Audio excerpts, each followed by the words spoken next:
নমস্কার বন্ধুরা, আজ আমি তৈরি করছি লাল আইস ফুচকা। এটি খেতেও যেমন সুস্বাদু, দেখতেও তেমন সুন্দর। এটি তৈরি করতে আমাদের লাগছে সুজি, ময়দা, লেবু, পেঁয়াজ, আলু, সেদ্ধ করা ছোলা, তেঁতুল ও কুড়োনো বিট। ফুচকার ডোটাকে লাল করবার জন্য প্রথমে বিটটাকে কড়াইতে ফুটিয়ে ভালো করে সেদ্ধ করে নেব এবং তারপর একটি সাদা কাপড়ে ঢেলে ছেঁকে নিয়ে সেটি থেকে আমরা লাল রং বের করে নেব।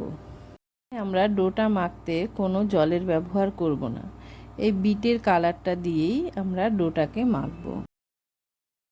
এবার একটি পাত্রে সুজি, তার 1/3 ময়দা, পরিমাণ মতো নুন ও তেল দিয়ে আমরা ভালো করে মেখে খুব ভালো করে ময়ম দিয়ে নেব। ময়মটা হয়ে এলে দেওয়া, তখন বিটের রসটি ঢেলে আমরা ডোটা তৈরি করে নেব। ডোটা ভালো মতো মেখে আমরা কিছুক্ষণের জন্য ডোটাকে রেস্টে রেখে দেব। এবার আমরা একটি ভাজা মশলা তৈরি করে নেব।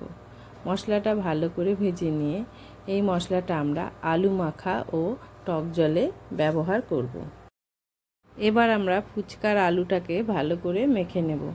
প্রথমে আলুটাকে ভালো করে মেখে তারপর পরিমাণ মতো নুন দিয়ে মেখে তারপরে সেদ্ধ করা ছোলাগুলি দিয়ে দিব। তারপরে যে কুচিয়ে রাখা পেঁয়াজগুলি আছে সেগুলি আমরা দিয়ে দিব। এবার যে ভাজা শুকনো লঙ্কাটা ছিল সেটা ভালো করে ডলে নিয়ে আমরা লেবু চিপে দেব।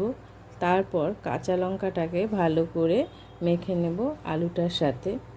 এবার আমরা দিয়ে দেব ভাজা মশলা ও তেঁতুলের কাঠ।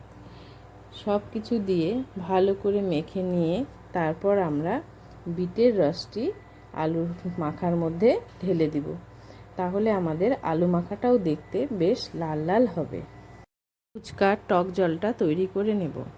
প্রথমে একটি পাত্রে কিছু পরিমাণে জল নিয়ে নিব। তারপর তাতে তেঁতুলের যে কাঠটি আছে সেটি ঢেলে দেব।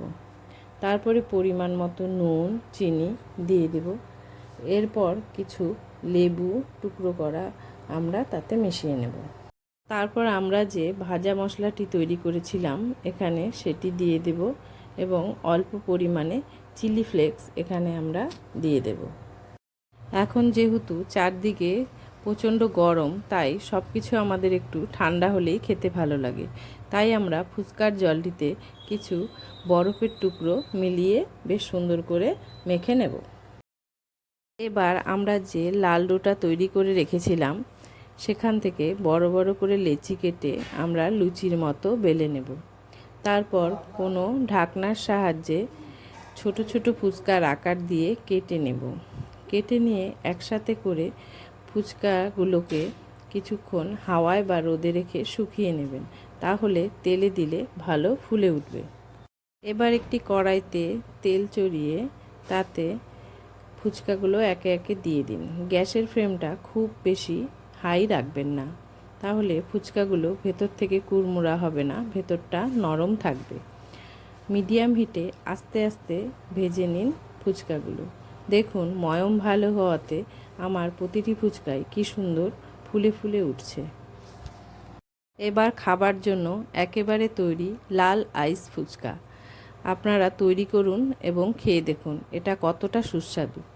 ভিডিওটি ভালো লাগলে অবশ্যই লাইক ও সাবস্ক্রাইব করবেন।